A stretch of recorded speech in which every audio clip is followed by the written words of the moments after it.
At 2:17 in the morning, a phone rang.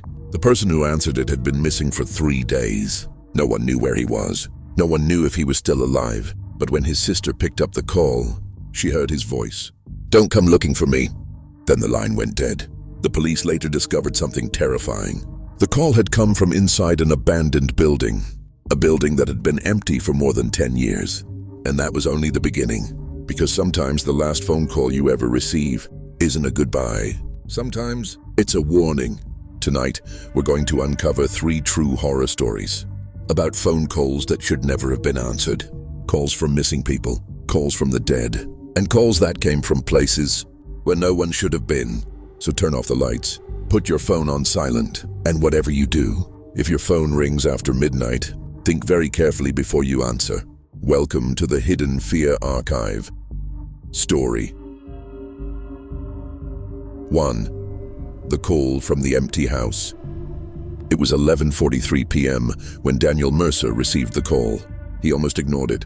The number was unknown, and normally, Daniel never answered calls from numbers he didn't recognize. But that night, something made him stop. Maybe it was the time. Maybe it was the silence inside his apartment. Or maybe it was the fact that the number looked strangely familiar. Daniel stared at the screen. Then he answered, "Hello?" For several seconds, there was nothing. No voice, no breathing, only a faint static sound. Daniel almost hung up. Then he heard someone whisper, "Daniel?" He froze. The voice was weak, almost trembling. "Who is this?" There was a long pause. Then the voice said something that made Daniel sit up straight. "It's me."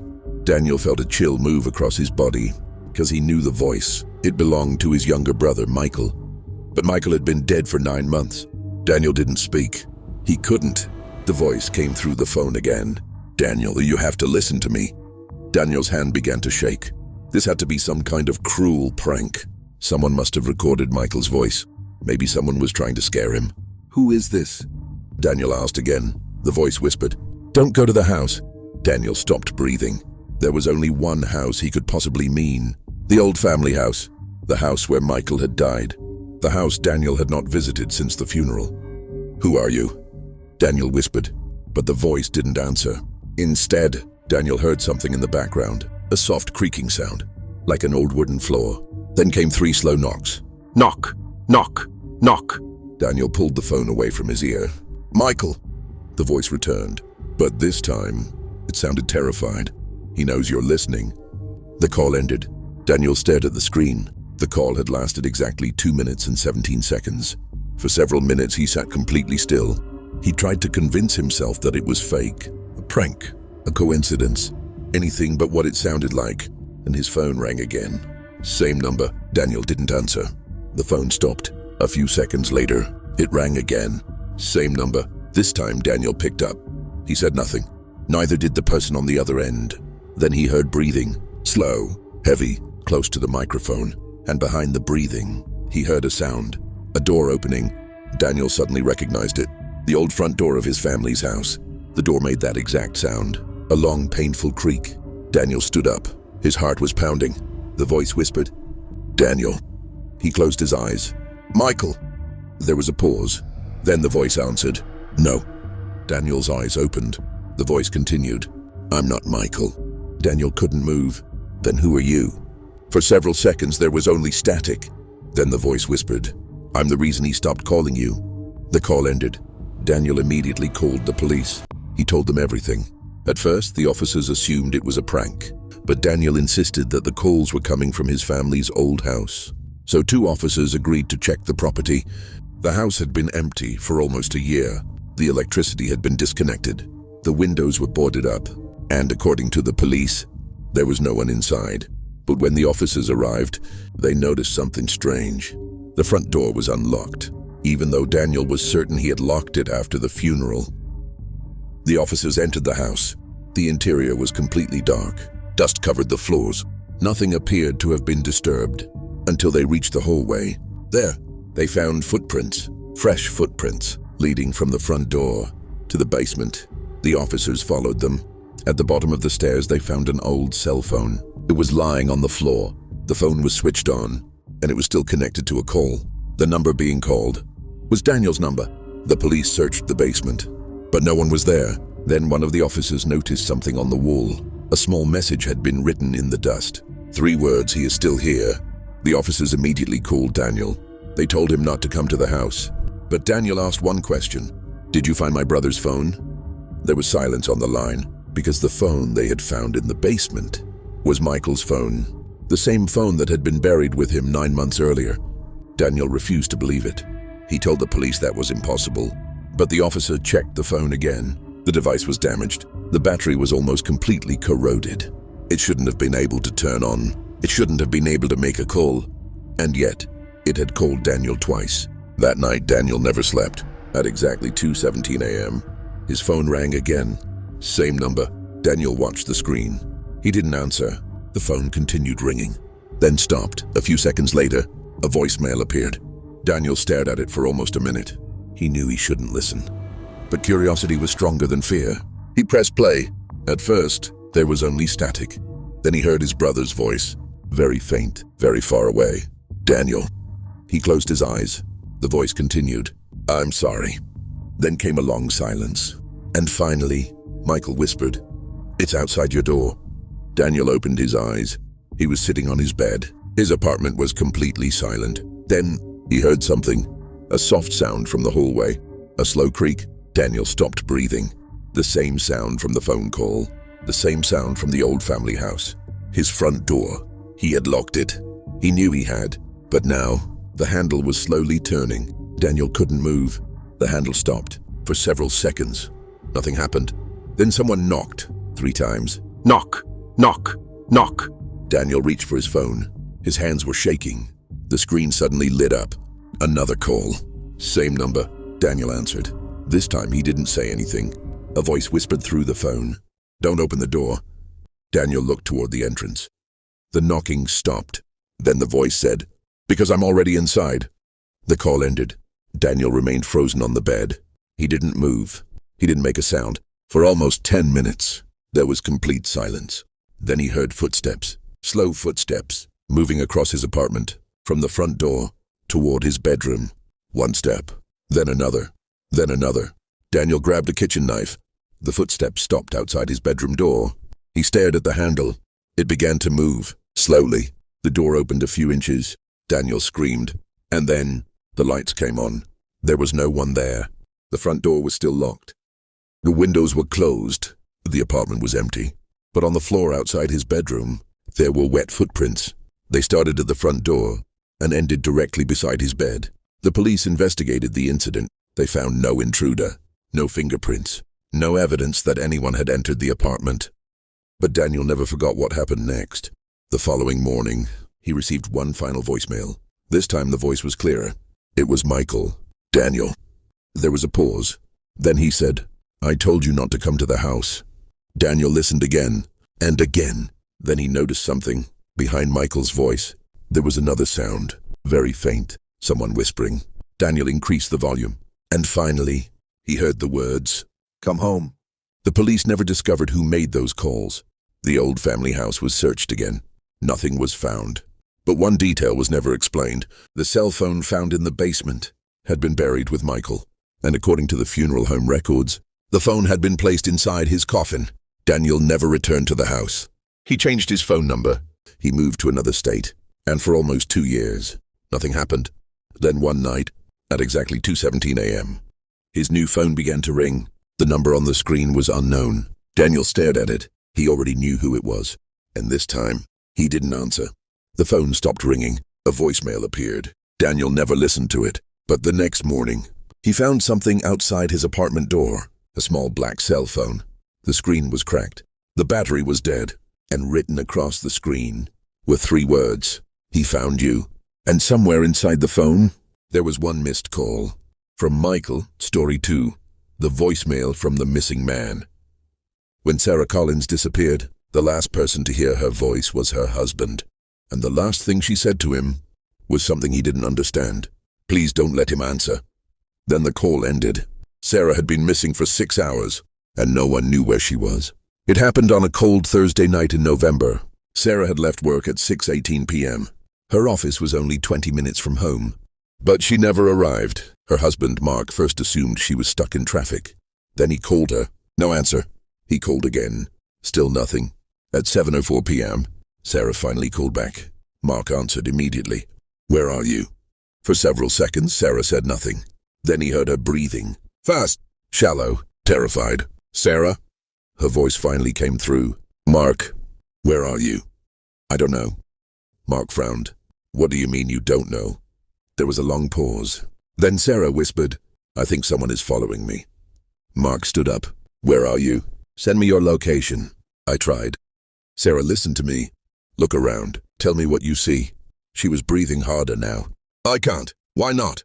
Because he knows. Mark froze. Who knows? Sarah didn't answer. Then Mark heard something in the background. A sound. A slow metallic scraping, like something being dragged across the ground. Sarah, where are you? She whispered. I found the road. What road? The one from the old photograph. Mark didn't understand. What are you talking about? Suddenly, Sarah began crying. Mark, if you get a call from me... He interrupted her. What? If you get another call from me... Her voice became almost impossible to hear. Don't answer it. Mark felt a cold sensation move through his body. Sarah, what happened? She whispered. Please don't let him answer. Then the call ended. Mark immediately called her back. The number was unreachable. He tried again. Nothing. He called the police. Within an hour, officers began searching for Sarah. They checked her usual route home. They checked her workplace. They checked nearby gas stations and stores. But there was no sign of her. Her car was eventually found. It was parked on the side of an old country road. The driver's door was open.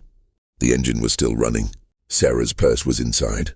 Her phone was on the passenger seat. But Sarah was gone. There was no blood, no sign of a struggle, no footprints leading away from the vehicle, and no explanation for why she had abandoned her car. The police searched the area. The road was surrounded by dense woods. There were no houses nearby, no streetlights, no security cameras, nothing. Then one of the officers noticed something strange. Sarah's car was parked directly beside an old wooden sign. The sign was almost completely covered in moss, but the words could still be read. Miller's Road, 3 miles. Mark immediately recognized the name, Miller's Road. It was the same road shown in an old photograph, a photograph Sarah had found in their attic several weeks earlier. The picture had been taken almost 30 years before. It showed a group of people standing beside a road, and behind them was the same wooden sign, Miller's Road. Mark had thought the photograph was strange, because Sarah had been obsessed with it. She kept asking him if he knew where the photograph had been taken. He didn't, but Sarah had eventually found the location. And according to her phone history, she had searched for Miller's Road several times during the week before she disappeared. The police asked Mark why. He told them he had no idea, but there was something he hadn't told them.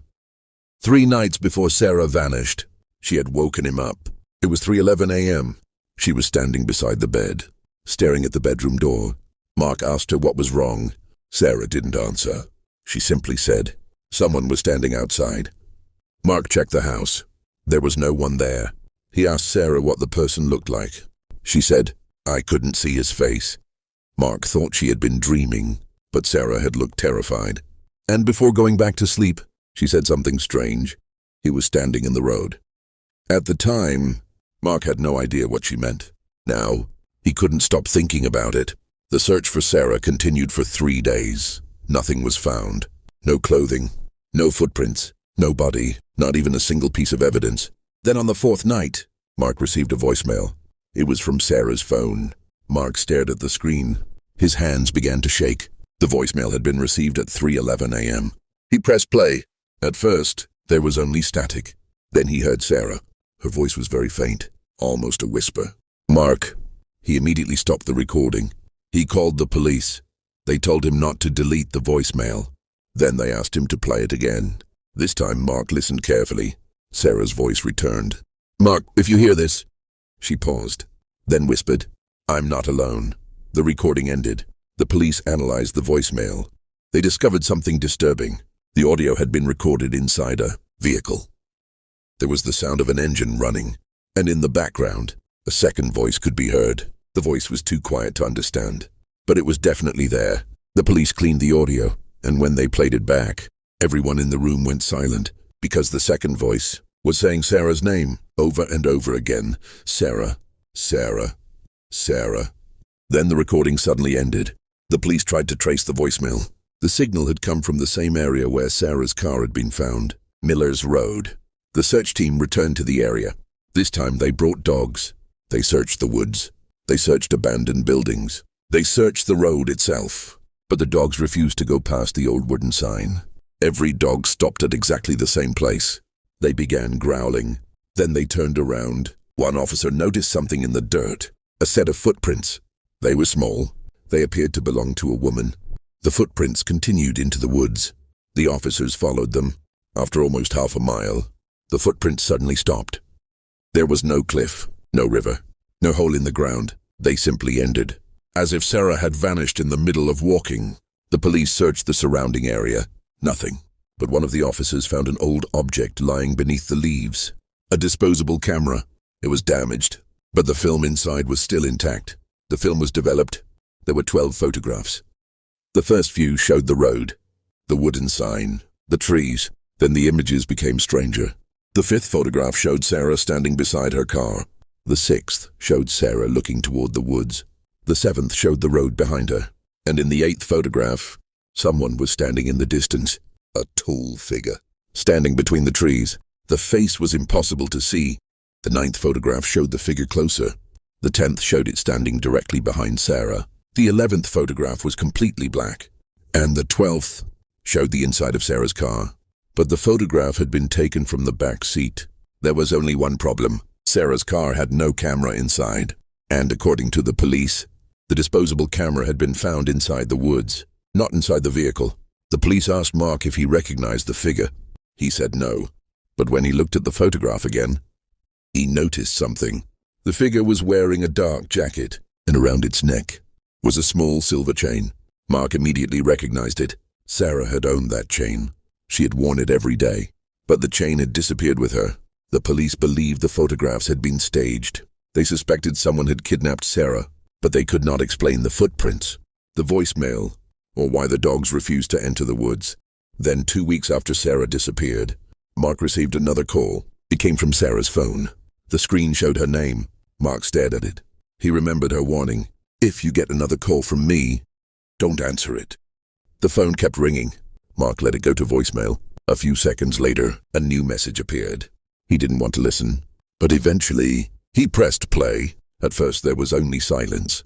Then Sarah whispered, "Mark." He closed his eyes. The voice continued, "I'm sorry." Then came a long pause. And finally, she said, "Don't look behind you." Mark froze. He was sitting alone in his living room. The house was completely silent. He didn't move. He didn't breathe. Then he heard something behind him, a soft creak, the sound of someone shifting their weight. Mark slowly turned around. There was no one there, but the back door was open. Mark was certain he had locked it. He ran outside. There were no footprints. No one was in the yard. But on the kitchen table, he found something. A photograph. It was the 12th photograph from the disposable camera. The photograph showed the inside of Sarah's car. But now, there was something different. In the back seat, someone was sitting there. The figure was facing the camera. Its face was still hidden in darkness, but its hand was raised, and in its hand was Sarah's silver necklace. Mark called the police again. They searched the house. They found no signs of forced entry, no fingerprints, no evidence. The photograph was taken from the same camera found in the woods. The police had kept the camera in an evidence locker. It had never left their possession, but the photograph was now inside Mark's home. No one could explain how. The investigation slowly went cold. Months passed, then years. Sarah was never found.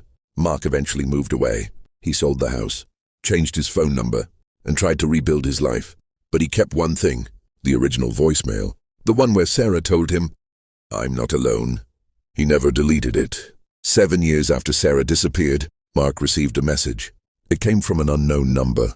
There was no text, only an audio file. Mark knew he should not open it, but he did. The audio began with static. Then came the sound of a car engine, a door opening, and Sarah's voice. But this time, she sounded different.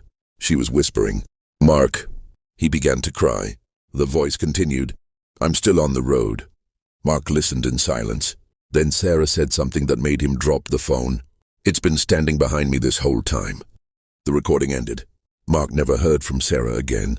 But investigators later discovered something disturbing. The audio file had been created that same day. The location data had been removed, but the file contained one piece of information. The original recording device was Sarah's missing phone, and the final sound in the recording was not Sarah's voice. It was a second voice, very close to the microphone, a voice whispering, "Your turn." Story 3. The last call from room 309. The phone call came at 1:06 a.m. A hotel receptionist answered, "Good evening. How may I help you?" For several seconds, there was no response. Then a man's voice whispered, "Please send someone." The receptionist sat up straight. "Sir, what room are you calling from?" The voice answered, 309. The receptionist looked at the computer screen. Room 309 was occupied. A guest named Thomas Reed had checked in earlier that evening. "Is everything okay, sir?" The man on the phone began breathing heavily. "No." "What happened?" There was a pause. Then the man whispered, "Someone is in my room." The receptionist immediately reached for the security phone. "Sir, please stay on the line. I'm sending someone up." The voice suddenly became frantic. "No." The receptionist froze. "No? Don't send anyone." "Sir, you just said someone is inside your room." "I know." "Then why don't you want help?" The voice became almost impossible to hear. "Because—" There was a long silence. "He's standing beside me." The call ended. The receptionist stared at the phone. For a moment she didn't move. Then she called the night security guard. His name was James. James took the master key and went upstairs. The hotel was almost completely empty. Only a few rooms were occupied that night. When James reached the 3rd floor, the hallway was silent. He walked toward room 309. The door was closed. He knocked. "Mr. Reed?" No answer. He knocked again. "Sir?" Still nothing. James tried the door. It opened immediately. The room was dark. The television was on. The curtains were closed, and the phone receiver was lying on the floor. James switched on the light. The room was empty. There was no sign of Thomas Reed. The bathroom was empty. The closet was empty. The balcony door was locked from the inside. The window was closed. There was nowhere for anyone to hide. But something made James stop. On the wall beside the bed, someone had written a message. The writing was faint, almost invisible. 3 words. "Don't answer him." James immediately called the receptionist. She told him that Thomas had checked in alone. No one else had been seen entering the room. The police were called. They searched the hotel. They checked the cameras. And that's when they found something strange. At 12:47 a.m., Thomas Reed entered room 309. He was alone. At 12:51, the hallway camera showed Thomas opening his door. He looked outside, then quickly went back inside. At 12:58, the camera showed something impossible. Thomas opened the door again, but this time, he was standing in the hallway, and behind him, inside the room, someone else was standing, a tall figure. The figure was facing away from the camera. The police paused the footage. They zoomed in. The figure appeared to be wearing a dark coat. Its face couldn't be seen. Thomas stood in the hallway for almost 10 seconds. Then he suddenly turned around. The figure was gone. Thomas rushed back inside and closed the door. At 1:06 a.m., he called the reception desk. Then, the camera showed something even stranger. The hallway outside room 309 was empty, but the door began to open. Slowly, very slowly. No one was standing near it. The door opened several inches, then stopped. The receptionist watched the footage in horror, because from inside the room, a shadow moved across the floor. The police believed someone might have entered the room through the balcony, but the balcony was on the 3rd floor. There was no fire escape, no ladder, no way up, and the balcony door had been locked from inside. The police searched the hotel again, but Thomas Reed was nowhere to be found. His wallet was still in the room. His suitcase was still there. His shoes were beside the bed. His car was still parked outside. The only thing missing was Thomas. The investigation continued for several days. Then, the hotel received another call. It came from room 309. The receptionist answered, "Good evening. How may I help you?" A man's voice whispered, "Please send someone." The receptionist froze.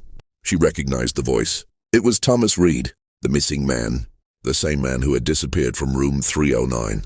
"Thomas?" There was silence. Then the voice whispered, "Don't let him answer." The receptionist's hands began to shake. "Where are you?" The voice answered, "I'm still in the room." The receptionist looked at the security monitor. Room 309 was empty. The door was locked. She called the police. They arrived within minutes. This time they entered the room together. The phone receiver was off the hook, but there was no one there. Then one of the officers noticed something. The bathroom mirror. Someone had written a message across it. The words were written backward. "He is listening." The police searched the room. They found no evidence of Thomas, but when they checked the hotel's phone system, they discovered something impossible. The call had not come from room 309. It had come from a disconnected line, a line that had not been used in more than 12 years. The old hotel records revealed something disturbing. Room 309 had once been the scene of a death. A man named David Holloway had stayed in the room. One night, he called the reception desk. At exactly 1:06 a.m., the hotel receptionist answered. David had said, "Please send someone." The receptionist asked what was wrong. David answered, "Someone is in my room."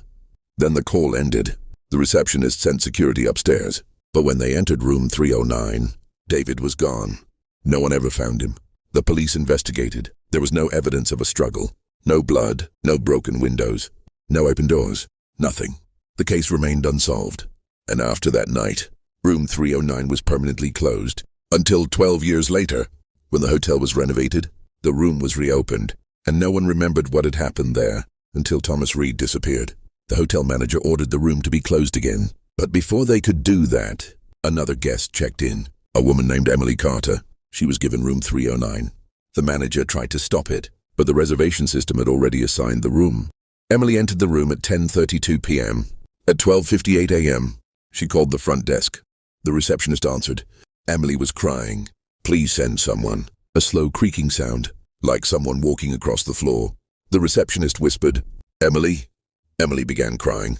"He's standing behind me." The receptionist told her to run, but Emily suddenly whispered, "He looks like my brother." The receptionist froze. "Your brother?" "My brother died." The line went silent. Then Emily screamed. The call ended. Security rushed to room 309. The door was locked. They opened it. Emily was gone. Her purse was on the bed. Her shoes were near the bathroom. Her phone was lying on the floor, but there was no sign of her.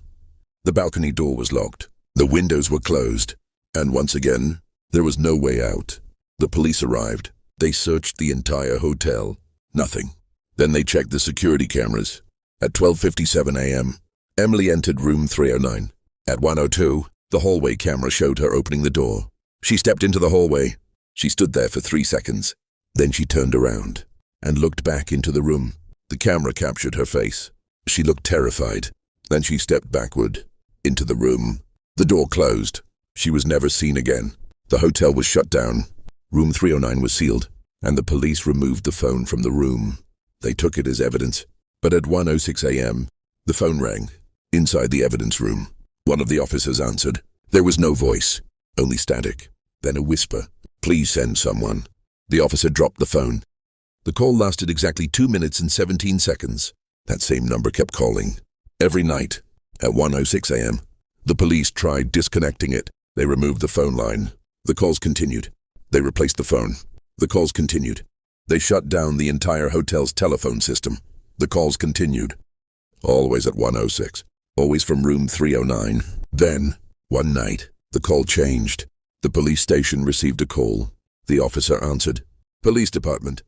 A man's voice whispered, "Please help me." The officer asked, "Who is this?" The voice answered, "Thomas Reed." The officer immediately recognized the name. "Where are you?" There was a pause. Then Thomas whispered, "Room 309. The officer asked, "What hotel?" Thomas didn't answer.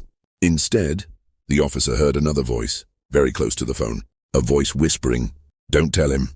The call ended. The officer traced the call. The signal came from a hotel, but the hotel had been demolished 2 years earlier. The location was now an empty parking lot. There was no building, no room, no telephone line, nothing. But the call had come from somewhere beneath the ground. The police searched the area. They found the old foundation of the hotel. And beneath the concrete, they discovered something, a small underground room. It had been sealed for decades inside. They found personal belongings, wallets, jewelry, clothing, photographs, and dozens of old telephones. One of them belonged to David Holloway, another belonged to Thomas Reed, and another belonged to Emily Carter. The police also found a wall, covered in names, dozens of names. Some were decades old. Some were recent. At the very bottom, there was one blank space, and beneath it, a name had already been written. The name of the hotel receptionist, the woman who had answered the first call. She was still alive, but 3 days after the underground room was discovered, she received a phone call. It was 1:06 a.m. She was alone in her apartment. Her phone began to ring. The number was unknown. She stared at the screen. Then she answered. For several seconds, there was only static. Then she heard a voice. Please. She immediately recognized it. It was Thomas, the missing man from room 309. She began to cry. Where are you? Thomas whispered. I'm still waiting. She asked. Waiting for what? There was a long pause. Then Thomas said, for you to answer. The receptionist looked toward her bedroom. The door was open, but she was certain she had closed it. Then she heard a sound, a slow creak, coming from inside the room. Thomas whispered, don't look behind you. The receptionist froze. She could hear someone breathing right behind her. She wanted to turn around, but she couldn't. Then Thomas said, whatever you do, don't let him answer. The call ended. The receptionist remained completely still. For almost a minute, she didn't move. Then her phone rang again. Same number. She didn't answer. The phone stopped. A voicemail appeared. She pressed play. At first, there was only static. Then she heard her own voice, from the phone call she had answered earlier. But there was something wrong. The recording continued past the moment the call had ended. She heard herself speaking. Then she heard another voice, a voice standing directly behind her. The voice whispered, she's going to turn around. The receptionist dropped the phone, and then she heard the bedroom door slowly open. The police arrived at her apartment 20 minutes later. The front door was locked. The windows were closed. There was no sign of forced entry. The receptionist was gone. Her phone was lying on the floor, still connected to a call. The number on the screen was room 309. The hotel was demolished. The room no longer existed, but the call was still active. And according to the police report, someone was breathing on the other end, very slowly, very close to the microphone. Then, a voice whispered, please send someone 3 phone calls, 3 stories, and 3 people who answered a call when they probably shouldn't have. Maybe the voices were coming from the dead. Maybe they were warnings. Or maybe something else was using those voices to get closer. Because the terrifying thing about a phone call is that you never really know who's on the other end. You can see the number, you can hear the voice, but you can never see what's standing behind the person speaking. And sometimes, the person calling you may not be the person you think it is. So the next time your phone rings late at night, and the number on the screen is unknown, you might want to think twice before answering. Because maybe it's just a wrong number. Maybe it's a prank. Or maybe someone has been trying to reach you for a very long time. And if you ever hear a familiar voice whisper your name, don't ask who it is. Don't ask where they are. And whatever you do, don't turn around. This is the Hidden Fear Archive, where every story leaves a question, and some questions are better left unanswered. Until next time, keep your lights on, keep your phone close, and remember, the last call may not always be the last.